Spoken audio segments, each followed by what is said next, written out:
The Industrial Revolution brought many changes.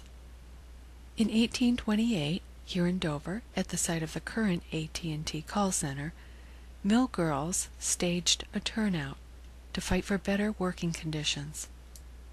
Today, the fight continues. In January 2008, the majority of employees of AT&T call center voted in the CWA union. On April 26, 2008, 178 full-time people were told that they would lose their jobs in 2 weeks. The workers wanted a living wage and fair health benefits.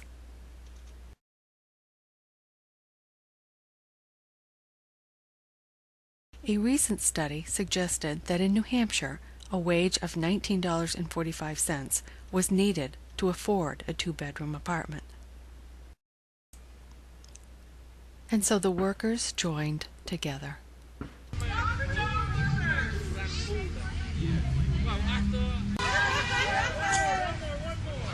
workers are in the clutches of the rat. Teachers' rights. Down with corporate greed. Up with workers' rights. Hot for the workers. Bring the money to Dover. We make more money. You make more money. Tell AT&T we want a contract. Hot for the workers. Woo! Give it up. Say goodbye to the corporate greed rat. Hot for the workers. Sing it. This land was made for you and me. This land is your land. This land is my land. From California, that way, to the coastal waters. From New York Island, doesn't matter, it's all included. This land belongs to you and me. Honk that horn! Honk that horn!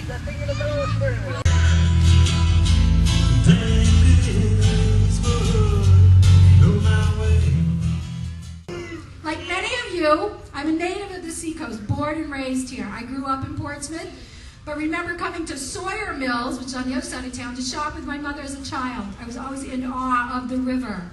I love Dover and the surrounding communities. I've lived in large cities and small, but this is my home. I feel joy and pride when I see the Dover logo with the mills and the falls, and when I see the beauty of the massive brick mills and the surge of the Kachika River Falls. The history of our town, the first settled in New Hampshire and 7th in the nation, by the way, springs from the power of those falls. It continues through the mills that harness that power.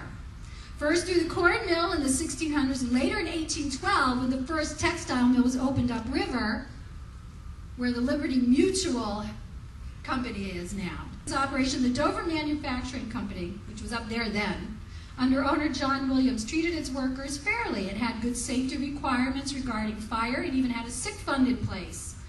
Over time, Williams was tricked out of his company by the shareholders of the Kachiko Manufacturing Company. See, corporate greed goes back forever. All right, which had relocated its annual meetings to Boston. In 1828, greed came to town in the form of a new agent, James Curtis, who had been hired to replace Mr. Williams, who was fired, boo, on fabricated charges. James Curtis cared more about the bottom line than the humanity of the workers. So what's new, right? The following is an excerpt from the Dover Public Library website, www.doverlibnhus, Dover History, mill_history.htm, a yarn to follow the Dover Cotton Factory, 1812 to 1821 by Kathy Bowden. Okay, catch this. Because currency was scarce, the company opened a factory store at Franklin Square. Workers were paid in scrip, which could be redeemed for goods at the company's store. Abuses of this system were common as prices were often higher than in regular stores. Accounts were falsified and wage payments could be delayed indefinitely. Hourly pay rates were then lowered from 58 cents a day to 53 cents. This is all under the lovely James Curtis. While quotas for each worker were raised and loom speeds were increased. Any talking was forbidden. A 12.5 cent lateness fee. was imposed, and joining a combination or union was cause for dismissal. Boo. On December 30th, 1820, about half of the 800 mill girls walked out of the factory in a turnout. Woo! They paraded around the mill quadrangle, right here, all right, with banners, signs, martial music, artillery, and speeches protesting the harsh working conditions. The Dover Enquirer called the turnout one of the most disgusting scenes ever witnessed, and claimed the girls walked out over some imaginary grievance. Sound familiar? All the job action was unsuccessful, and the girls returned to work 3 days later, no better off than before. This turnout was very important historically, for this was the first strike by women in the United States, and it happened here in Dover. There was another turnout against James Curtis in 1834, also unsuccessful, but Curtis did resign in that year. Yeah, unsuccessful, I don't think so. Dover, in fact, was one of the chief places in New England for turnouts because of the boarding house system, where the inflammatory spirit spread to the houses like wildfire.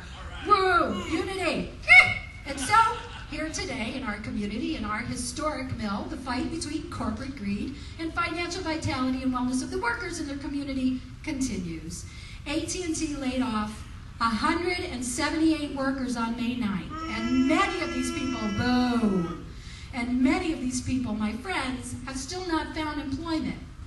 There is inconsistency on a daily basis on what the workers are told in regards to available time off, policy, and procedure, right? Am I right?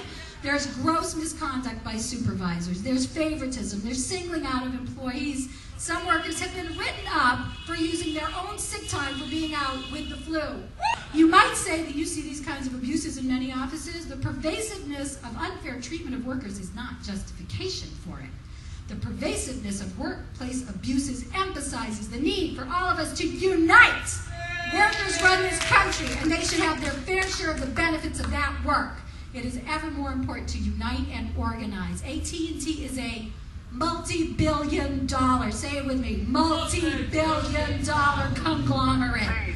They spend millions of dollars a day on advertising.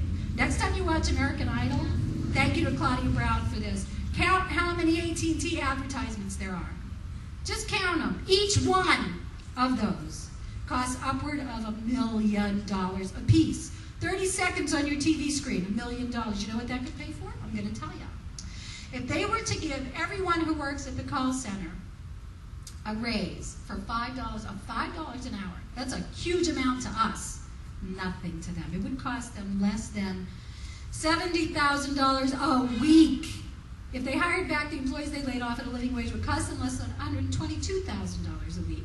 Hiring back all of the employees and paying all the workers in the call center a living wage would cost them less than $180,000 a week. They spend more than 58 times that for a minute or less of advertising. One AT&T advertisement could pay a living wage for all of their call center employees here in Dover for a year.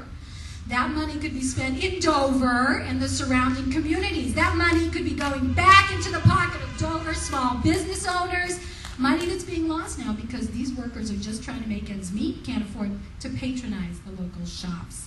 Forget your temporary tax stimulus check. How about a real wage increase to stimulate the economy in real terms over the long term? Woo! In very simple terms. I'd love to go out and eat at the local restaurants here, get a morning pastry and a coffee at Harvey's, have Sunday breakfast at Weeks. I'd love to be able to go shop at the little boutiques on Upper Central Ave. I really would. They're cute things up there. Buy my groceries at Janetto's, get some pizza at Smiley's once in a while. The truth is, it takes me almost 3 weeks to meet my rent. And I work 2 jobs, thank you. Not much left over after that. And I'm interviewing for a 3rd next week.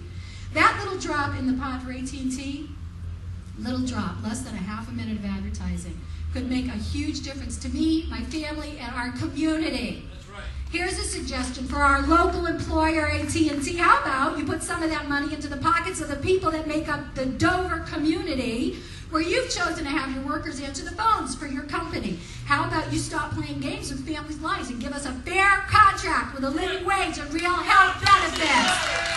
Thanks and praise to the laborers and organizers who blazed the trail so I can stand here in front of you today and ask you to join our fight.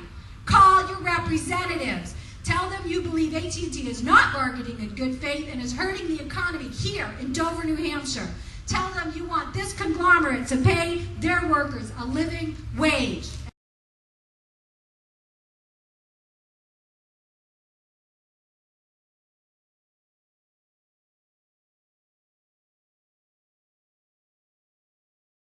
Sparkling sands of her diamond deserts, all around me a voice was sounding. This land was made for you and me.